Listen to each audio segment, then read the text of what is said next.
Hello, my dear children. Yesterday, I have sent my video of explanation of this story, The Wild Boar and the Fox. तो बच्चों, कल हमने आपको एक video भेजा है जिसमें आपको the wild boar and the fox इस स्टोरी को एक्सप्लेन करके दिखाया था। अब आपको जो है उसी में जो कुछ एक्टिविटीज़ दी गई है, जो गिवन है एक्टिविटीज़, आपको वो एक्टिविटीज़ को करना है। तो अब कुछ बच्चों को जो है कुछ प्रॉब्लम्स हो रही है कि उस एक्टिविटी को कैसे करना है, तो अब हम उसे यहाँ पर आपको एक्सप्लेन कर रहे हैं कुछ एक्टिविटीज़। उसमें से फर्स्ट है tick only those words that appear in the story. तो आपको यहाँ पर जो नीचे 1 to 13 कुछ वर्ड्स के ग्रुप दिए गए हैं, तो आपको उसमें जो है हर लाइन में स्टोरी में जो आपको वर्ड मिलता है उस वर्ड को टिक करना है। जैसे कि पहला है वाइल्ड माइल्ड, तो उसमें आपको स्टोरी में वाइल्ड मिलता है या माइल्ड मिलता है ये देखना है और देखकर उस वर्ड को ही टिक करना है। फिर दूसरा वर्ड है और बोर, इसमें भी आपको इन दोनों में से जो वर्ड मिले उसे आपको टिक करना है। तो इस तरीके से बच्चों आपको ये एक्टिविटी कंटिन्यू करना है। सेकंड है मैच द वर्ड्स और phrases in a A and B with reference to the story. तो यहाँ पर आपको वर्ड्स या फ्रेजेस मतलब ग्रुप ऑफ वर्ड्स, फ्रेजेस यानी ग्रुप ऑफ वर्ड्स जो यहाँ पे आपको दिया गया है, कुछ में वर्ड दिया है, कुछ में ग्रुप दिया है वर्ड्स का, तो वो फ्रेजेस कहलाए। तो इस वजह से आपको बच्चों यहाँ पर जो ए है, ए साइड जो आपको दिया गया है उसका मैचिंग आपको बी साइड से करना है, वो भी स्टोरी के रेफरेंस से ही करना है, जो कि स्टोरी में जैसा कि बताया गया है वैसे ही आपको ढूंढ कर उसे करना है। तो मैच मतलब बेटा जोड़ियाँ मिलानी है ए साइड की बी साइड से। Now next activity is look at the example. क्या कहा है इसमें, एक एग्जाम्पल यहाँ जो दिया गया है उसे देखिए and find at least 3 suitable objects, और जो है आपको उसके बाद देखकर for the following action words. तो यहाँ फॉलोइंग एक्शन वर्ड्स यहाँ पर देखिए 1 to 10 आपको यहाँ कुछ एक्शन वर्ड्स दिख रहे हैं। उस एक्शन वर्ड के लिए आपको भी जैसे यहाँ एग्जाम्पल दिया है और उसमें शार्पन जो है ये एक एक्शन वर्ड है, और उस एक्शन वर्ड के लिए यहाँ पर 1 2 3 4 5 मतलब यहाँ पर 5 सुटेबल ऑब्जेक्ट्स उससे रिलेटेड किए गए हैं।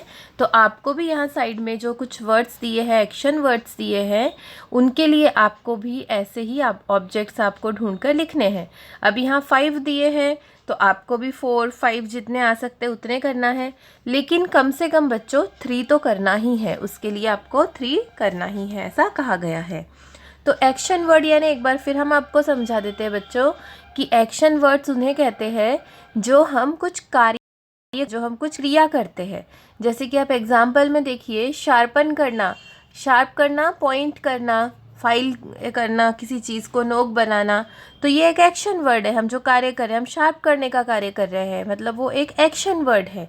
अब हम वो शार्पनिंग की क्रिया जो है, वो जो हम एक्शन है वो किन पर कर रहे हैं, जैसे पहला दिया है साइड में देखिए लेफ्ट साइड में सीजर्स, फिर है टस्क, फिर है a knife, a pencil, your mind. तो इस तरह से हम किस किस चीज़ों को शार्प करते हैं, है ना। सीजर्स मतलब कैंची को करते हैं, टस्क मतलब दांतों को शार्प कर रहे थे, देखा था हमने लेसन में, और नाइफ यानी चाकू हो गया हमारा, पेंसिल को हम शार्प करते हैं, एंड योर माइंड। तो इस तरह से ये जो शार्प करने का जो एक्शन है, हमने जिन जिन पर वो एक्शन किया है वो हमारा ऑब्जेक्ट है, हमने उसे सामने एरो करके लिखा है।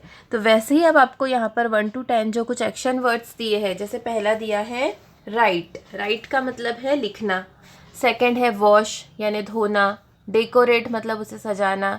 तो इस तरीके से आपको जो है ये जो एक्शन वर्ड्स दिए गए हैं, आपको उससे रिलेटेड ऑब्जेक्ट्स को आपको करना है। और आप डिक्शनरी की भी हेल्प लीजिए अगर आपको कोई वर्ड समझने में थोड़ी डिफ़िकल्टी होती है कि इसका हिंदी में अर्थ है, तो ये आप समझ कर पाए, तो आपको बार बार ये भी गाइड किया गया है कि आप जो है खुद से भी थोड़े से जो न्यू वर्ड्स हैं उनको ढूंढने के लिए डिक्शनरी का यूज़ कीजिए। तो इस तरह से आपको ये वाली एक्टिविटी को पूरा करना है बच्चों। एग्जाम्पल को वहाँ देखते जाओगे और करते जाओगे। अब नेक्स्ट एक्टिविटी जो है, आपको यहाँ पर सिर्फ learn the following idioms about animal. तो यहाँ एनिमल से रिलेटेड कुछ ईडियम्स दिए गए हैं बच्चों, आपको उसे लर्न करना है। जैसे पहला हम पढ़ते हैं, हम कैसे पढ़ रहे हैं उसे देखेंगे, आप सुनेंगे। S sly as a fox, as quiet as a mouse, as brave as a lion, as stubborn as a mule, as strong as an ox, as free as a bird, as busy as a bee, as slow as a snail, as proud as a peacock। तो बच्चों ये आपको जो idioms दिए गए हैं यहाँ पे, इसे आपको नोटबुक में भी नोट कर लेना है और उसके बाद आपको इसे लर्न करना है बच्चों। तो लर्न करने के लिए आप एक एक ईडियम्स को 5 टाइम्स भी लिख सकते हैं। तो इस तरह से आपको ये the wild boar and the fox, इसकी जो एक्टिविटी जो टेक्स्ट बुक में दी है इसे कंप्लीट करना है बच्चों। Thank you. तो अब करके होमवर्क आप भेजिएगा। Once again thank you.